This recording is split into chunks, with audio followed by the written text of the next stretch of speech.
cosplayed a character that you just absolutely love cosplaying, but they only have one look in the entire series, and you want to cosplay them again, but you really don't want to remake the original? Ladies and gentlemen, I present to you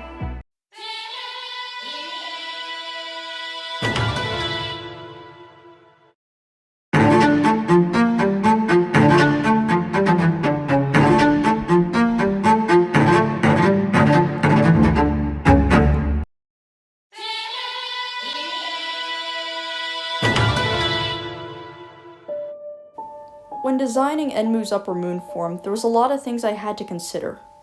Like his power upgrade, what new abilities does he have, and how do I accommodate that in the costume? Story elements, like what type of character is he, and how did he get where he is today? The character's style, how does this character dress? The believability, does this look like something that could actually show up in Demon Slayer? And finally, practicality, is this something I could actually wear in real life? With all that considered, I started my first design. I majorly used clothing as an indicator for an upgrade in power or status, so I basically upgraded him to a 3-piece suit. I also really wanted to showcase some story elements, so as you can see he has an obi which is made out of Tanjiro's Hayori, not to mention Rengoku's sword pommel in the center, and finally it has Tanjiro's Hanafuda earrings. To show an increase of his power, I gave him mouths on both hands and added some more discoloration. I also started playing with the pocket watch idea. I really wanted to stay true to the character's original design and also that somewhat train conductor look that he has. However, I felt that the one I had done was too much, I guess, hot topic costumey instead of something that would look like it was in Demon Slayer. It completely lacked that believability. In my second design, I wanted to play around with more aspects of Enmu's character, particularly his more provocative side, which is only somewhat hinted at in the series, but I feel like could have a lot more done with it. I also really wanted to expand on his blood demon art. As you can see in this design, I used the pocket watches like you see in the final design. And while I really liked where the design was going, this one completely lacked practicality. I mean, I had even trouble illustrating it, because if he even moved slightly, he'd basically be exposing himself. Along with the fact that the construction of these garments made zero sense.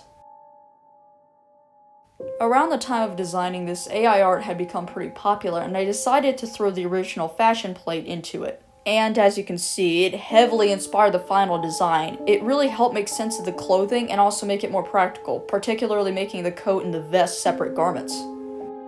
And with all the information I had from the previous two designs, is finally to make a third one, which ended up being the final design. I really love the third design, as it really encapsulates all the things that I really was looking for. Not only was story elements, just having the earrings hanging off the pocket watches, obviously exaggerating that blood demon art, and also just using all the different elements of Enmu's character and combining it into one design. And while I did have to change the design a little bit when it came to creating it in real life, I tried to follow it as closely as possible. I kept that 3-piece suit idea and made his vest extremely long and more like his coat in the original movie, and then I made his overcoat shorter but still had those tailcoats he's really known for. Now, I'm going to explain the pocket watches a little bit. Essentially like his hands, they can put people to sleep, except they may be invisible unless if he wants you to obviously see them, and they have a stronger effect.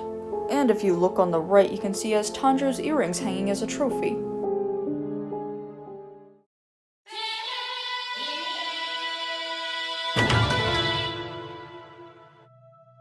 Beginning with the construction, I will start with the waistcoat.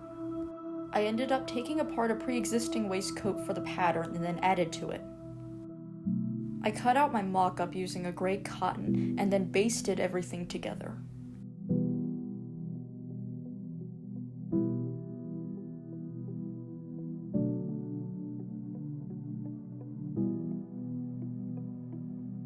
I created the skirt pattern separately and then added it to the final waistcoat.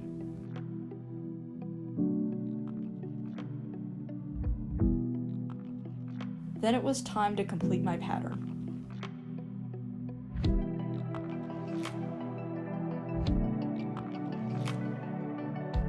Then I cut out my pieces onto my fashion fabric, which I will talk about in detail. Once all that was complete, it was time to start sewing.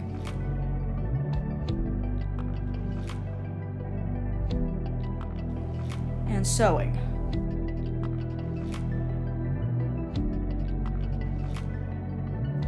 And sewing. I also have to bring up this fabric was a nightmare to work with. Then I marked off the fabric for my collar and it was time to begin pinstriping. Or not. Due to the fact that this is a blackout satin weave curtain.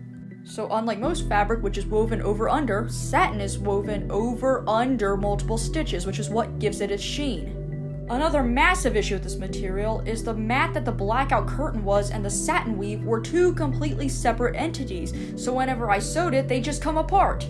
Even though it was a fraying nightmare and I'll probably have to remake it, I'm still proud of the result. Now for the overcoat.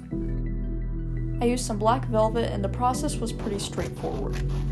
I cut out my material using patterns from pre-owned garments. Here's a quick animation of what that pattern looked like. As you can see, there are two pieces in the back, two curve-shaped pieces on the front, obviously the collar and then the sleeves.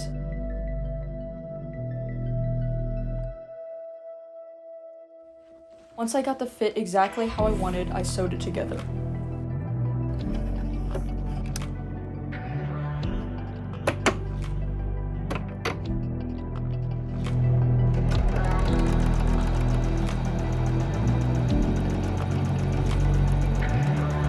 This is one of the coolest things I've ever made, especially considering that I designed it from scratch and made it myself.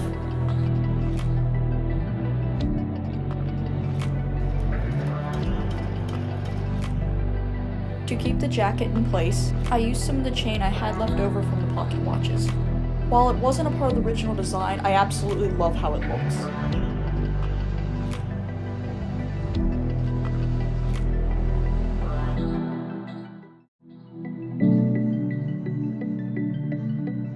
The shoes were thrifted, then I simply painted the base. I also made the spats that I had illustrated, however I felt they looked rather odd. The dress shirt was also thrifted, and the same one from my original ENMU.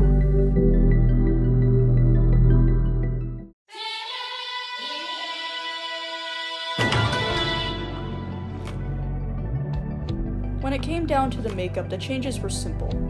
I amplified the design with the original by adding crystals between the squares. I wanted to continue with that amplification without changing the design too drastically. I started by adding more squares, 6 to be exact, while still keeping the gems in the center, and I included a dream kanji in the center of his forehead. Other than that, the makeup is the same as my original. To avoid the time-consuming action of painting my legs, I opted for a pair of white tights, which looks perfect.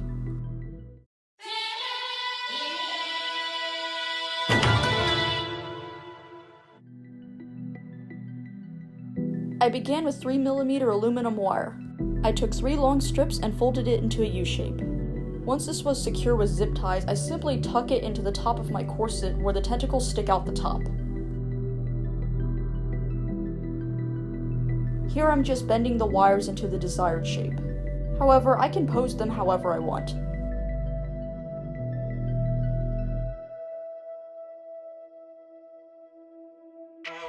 Now I'm securing the decorative chain which I got at Home Depot. I use a zip tie at the base and then wrap the chain around the wire, which I finally tie into place with some clear thread.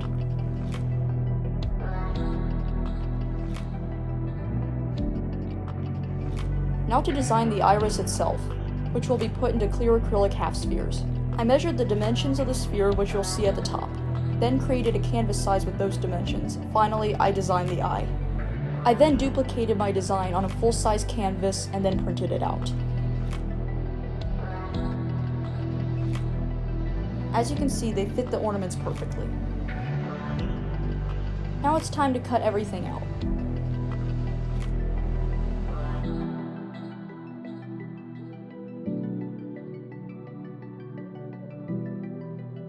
Once everything was ready, I covered it in a few coats of Mod Podge.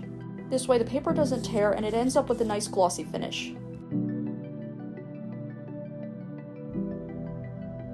Now I'm just folding the paper into the sphere, trying to create as few creases as possible. Now it's time to assemble the eyes. I created a backing out of EVA foam, then cut a small slit at the top for the battery pack. I'm just using blue LED fairy lights like the same ones from my Grand Duchess Sophia cosplay. Now to attach them to the chains. Like the animation depicts, I loop a zip tie through the base of one of the chains and then through the hole in the ornament. And once the battery pack was zip tied into place, I molded the details with foam clay. I really wanted to go for a fleshy tentacle look since I was concerned at how I would actually support the pocket watch itself. I also needed a way to conceal the battery pack while still keeping it accessible. I realized I hadn't played with the gore aspect of Enmu's character enough, so I decided to incorporate it here.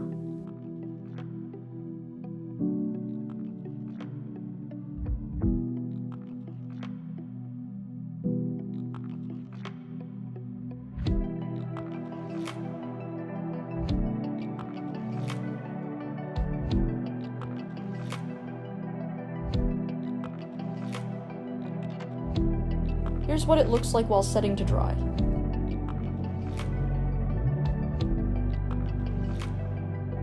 Now I'm taping everything off to begin painting.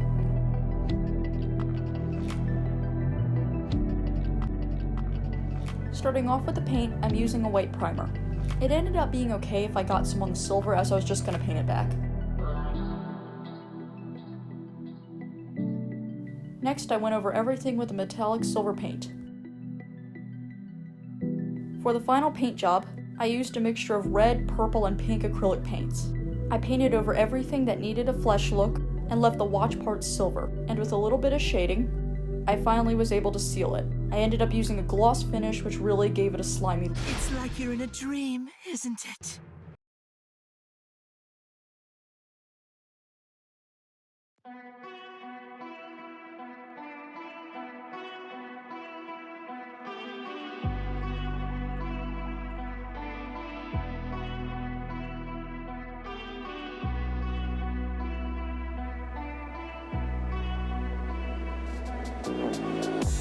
And that leaves us with the final product.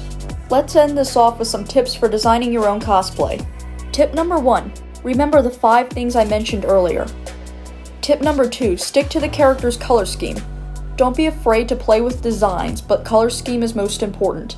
And tip number 3, creating and designing your own cosplay is an amazing learning tool for all cosplayers to learn fashion design and versatility. If you have any questions, feel free to comment them down below.